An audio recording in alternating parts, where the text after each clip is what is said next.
Minamahal kong bayang Pilipinas, kapwa ko Pilipino, isang mapagpalang araw po sa ating lahat. Ako si Peter Jomel Advincula, nakilala bilang si Bikoy. Kung maalala ninyo noong 2019, sa kasagsagan din ng midterm election, national and local election 2019, yung isang totoong narco-list series. Ako po ay nagpasya kasama ng aking mga kasamahan na tumakbo bilang senador ngayong darating na May 12, 2025 national and local election sa mga adikain na nais nating isulong kung tayo ay papalarin na makaupo bilang isa sa mga membro ng kagalang-galang na Senado. Una, nais kong tutukan at ayusin at magkaroon ng isang unification sa correction system ng ating bansa, na kung saan kapag puwapasok ang iba't ibang administrasyon, palaging nakikita at nasisilip ang mga bulok na sistema ng correction system ng ating bansa. Na kung titingnan natin, minsan inilalagay na natin sila bilang latak ng lipunan, pero may panahon pa naman para sila ay ireforma.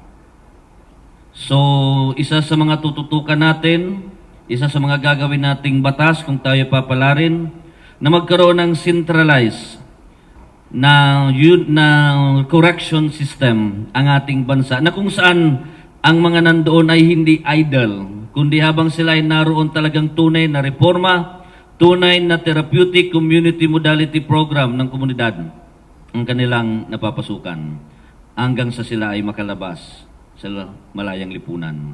Pangalawa, nais natin... Sir, okay. isa po yung 2 minutes. Okay. May tanong po sa media. Yeah. John, inquirer.net. Pakipasa po ng microphone.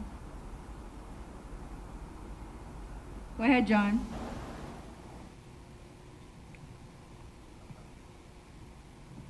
Hello sir. Good morning sir. Good morning. Opo. Ngayon sir, itong mga kaganapan dito sa pamilyang Duterte at Marcos, itong kanilang hidwaan.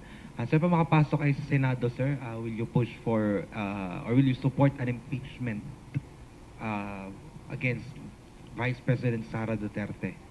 Unang-una, siguro ko sa ilang taon na nanungkulan si Presidente Duterte, marami siyang nagawa sa ating bansa. Alam niyo po, hindi sa mata ng kapwa natin tao, hindi lahat perpekto. Pero sabi nga, sa mata ng Diyos, perpekto tayo. Yun lang nakakalungkot dito sa ating bansa dahil pag tapos ka na sa panunungkulan mo, imbes na bigyan ka ng onra, sisilipin na ngayon lahat ng kontralaban sa'yo para nang sa ganon ay makita ka. Makita at masilip nila kung ano ang ibabato sa'yo, lalo na by 2028, isa sa tinitingnan ng frontrunner, VP Sara Duterte. At doon sa tanong mo directly, I will not support any impeachment against the Vice President Sara Duterte. Bakit sir? Baka magkaroon tayo sir ng impression that we are now for the Duterte sir. Is that a fair assessment? That is my belief. That is my personal belief and I will stand for it. Thank you sir. Thank you. Our second question from Dwight Rappler po. Sir, good morning. Hello. Sir, good morning. Good morning. Sir, how can people trust you if a court has already convicted you of perjury? Yes, but still on appeal. That case is particularly on appeal. Yeah, perjury is a case involving moral turpitude, but we cannot discuss yet properly or appropriately in this situation. Nakapile po yan sa Court of Appeal at nasa on appeal po yan. Sir, you're maintaining your innocence on that one? Yes, I am maintaining my innocence on that until the final verdict arrive from the Honorable Supreme Court of the Republic of the Philippines. Sir, ano pong qualifications nyo aside sa pagiging whistleblower? Hindi naman tayo siguro ko mangmang na tao, wala namang mangmang na tao. Kahit papano, siguro ko mayroon naman tayong mga alam at mulat naman tayo sa mga nangyayari sa lipunan sa ngayon.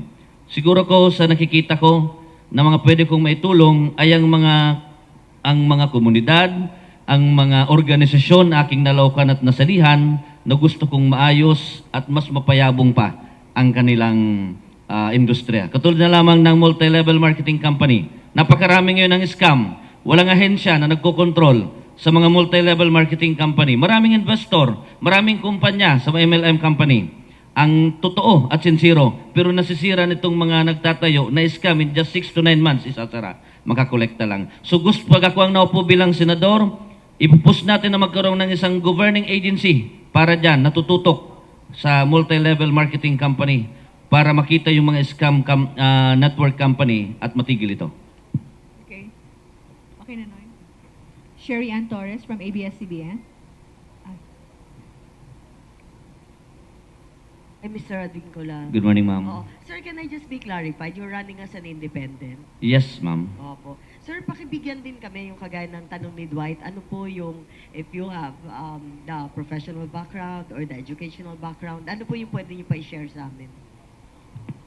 Siguro ko, maliban doon sa tanong niya, I am also involved in the indigenous people sector for how many years of time during my youth age in my province, in my hometown. I became a provincial IP Youth Federation President and regional IP Youth Secretary General.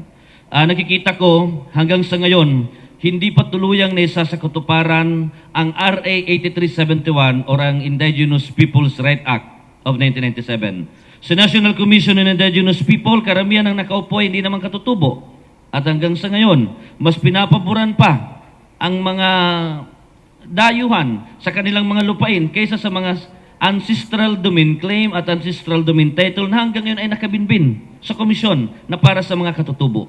So isa yun sa tututukan natin na mas paigtingin pa, lalo na yung batas na create during the time of then former President Ramos, yung IPRA Law 1997 na naisakatuparan sa panahon ni dating Pangulong Estrada. Oo.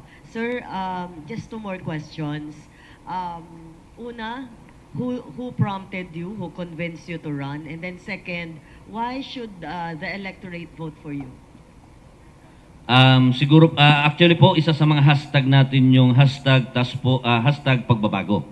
Nangangailangan na ang bansang Pilipinas ng mga bagong leader na talagang tatayo ng may paninindigan. Hindi yung, sorry for this word, trapo. Alam naman natin yan, sa mga media personnel, alam nyo kung sino ang mga trapo. Nandun sa kabila, nandito ngayon, nandun sa kabila, nandito naman ngayon. So tama na yung ganun. Sana, totoong pagbabago na ang mangyari sa Pilipinas kasi kawawa ang taong bayan na ginagamit lamang, yun ang ginagawang kasangkapan, pagtapos ng eleksyon, yung mga pangako sa taong bayan nakalimutan. Sino nag-convince sa inyo? Is it a personal decision? It is not only a personal decision, it's a matter of a collective decision. Mga grupo, mga kasamahan na naniniwala sa aking mumunting abilidad na kapag tayo ay pinalad na maupo sa Senado, ay makakatulong tayo na mas mapabuti pa ang ating bansa. Sir, last question na lang. Yes, ma'am. How are you going to run your campaign? Saan kayo? Bali, SOCMED? Kasi syempre, reality, pondo. Yes, During the reality. campaign. Oo. My team are already planning for that and they are now also organizing the secretariat for the Bicoy 2025 for senatorial movement. So maybe it is an hybrid campaign, a combination of SOCMED and the old way, the classic way of campaign. But hindi po tayo katulad ng ibang mga kandidato na napakayaman. Hindi po tayo ganon. But kaya naman natin mag-ikot para magpakilala. One quick last question. Yes, ma'am. Mads Villar from Net25. Yes, ma'am. Hi, sir. Isang question Hi. lang po. First time niyo po ba na tumakbo sa kahit na anong position po? National and local? Actually, I attempt last 2022, but unfortunately, it was failed. Now, I am running first time for senatorial bet. Anong position po noong 2022? Sana mayor, hindi natuloy. Mayor saan po? Sa Sorsogon, in one town in Sorsogon. Thank you po. You have 31 seconds po. 31 seconds na lang. Maraming salamat po sa inyong pagtanggap, sa maalab na pagtanggap. Naway, may sulong po natin ang tunay na pagbabago. ituloy ang tunay na pagbabago, katotohanan para sa bayan, laban Bikoy.